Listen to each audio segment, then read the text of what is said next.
আচ্ছা বলুন তো, বাড়ির বউদের কি সব কিছু কেন সহ্য করতে হয়? বিয়ের পর বাড়িতে বউ হয়ে আসার পর আসে সব কিছু সহ্য করে নেওয়ার জন্য কি?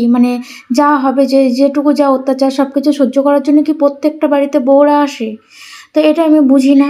তো আজকে কিছু কথা তোমাদের সঙ্গে শেয়ার করব। তো তার আগে চলো দেখিয়ে নিই আজকে রাতের মেনুতে কি কি ছিল। তো আজকে সবটাই বরের পছন্দ মতো ছিল।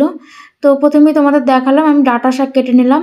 এরপর এখানে আলু, বেগুন, টমেটো, আদা, রসুন, তারপরে এই যে দুটো ডিম, তারপরে এটা হচ্ছে ছোট ছোট শুটকি, ছোট ছোট খুচরো মাছের যে শুটকি হয় সেই শুটকি, তারপরে এখানে গোটা গোটা পেঁয়াজ, এগুলোকে ছাঁচে পেঁয়াজ বলা হয়। তো সব আমি জোগাড়যন্ত্র করে রেখেছি। আর আজকে মেনুতে ছিল ডিমের ঝাল সামান্য আলু দিয়ে, আর ছিল বেগুন ভাজা, আর শুটকি মাছ একদম পেঁয়াজ দিয়ে ঝুরঝুরে করে ভাজা, আর ছিল শাক, আলু বেগুন দিয়ে ডাঁটা শাক রান্না।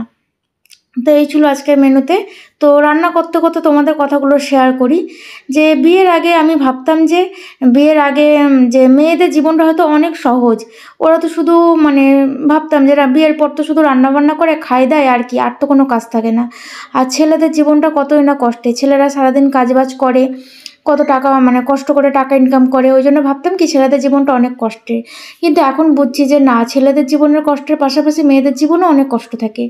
একটা বাড়িতে বউ হয়ে আসার পর যে কত টর্চার, কত অত্যাচার তাদেরকে সহ্য করতে হয় একমাত্র যারা বাড়ির বউ তারাই জানে।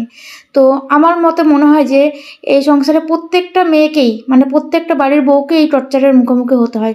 খুব রেয়ার, খুব কম মানুষ এই অত্যাচার সহ্য করে না। এছাড়া বেশিরভাগ জনই সবাই সহ্য করে।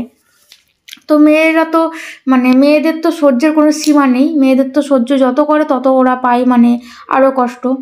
তো এরকম একটা ব্যাপার। তো কিছু ভিডিও দেখলাম আজকে, ভিডিওগুলো দেখে ভাবলাম যে একটুখানি তোমাদের সঙ্গে বলি। আমি শুধু আমার কথা বলছি তা না, আমি প্রত্যেকটা মেয়ের কথাই বলছি এখানে। বিয়ের পর মিনিমাম এক সপ্তাহও মনে হয় যায় না কোনো কোনো বাড়িতে।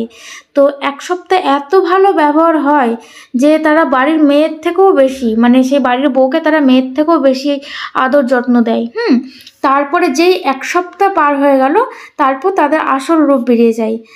আর বাড়িতে যদি থাকে ননদ, তাহলে তো আর কোনো কথা হবে না। ননদদের অত্যাচার তো প্রচুর, অতিরিক্ত। হ্যাঁ। তো আমারও একটা ভাই আছে, আমারও ভাইয়ের বিয়ে হয়েছে। তো আমার ভাইয়ের বিয়ের আগে আমার বিয়ে হয়ে গেছে, ওই জন্য আমার ভাইয়ের বউ আমার অত্যাচারটা বোঝেনি।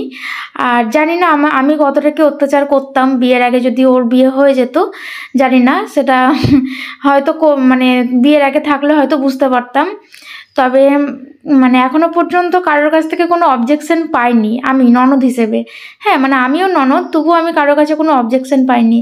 কিন্তু কিছু কিছু ননদ আছে আশেপাশে, আমাদের পাড়ার আশেপাশে আমি দেখি। হ্যাঁ, তো তাদেরকে নেওয়া যায় না, জাস্ট সহ্য করা যায় না।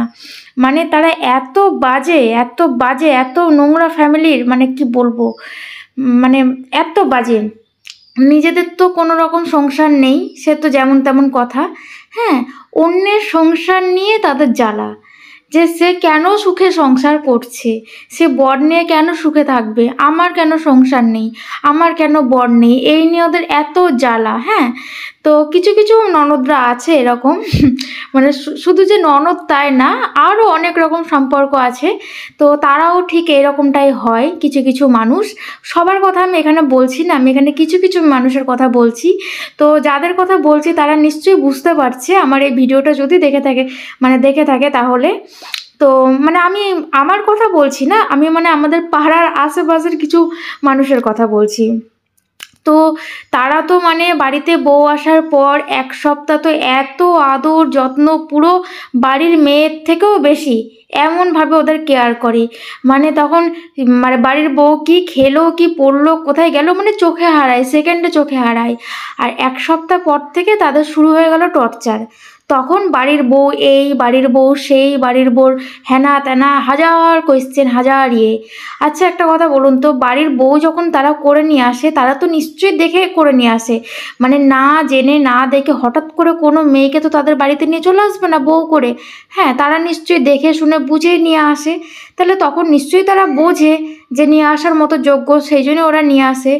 তাহলে নিয়ে আসার পরে সেই সব কথাগুলো তারা কেন তোলে?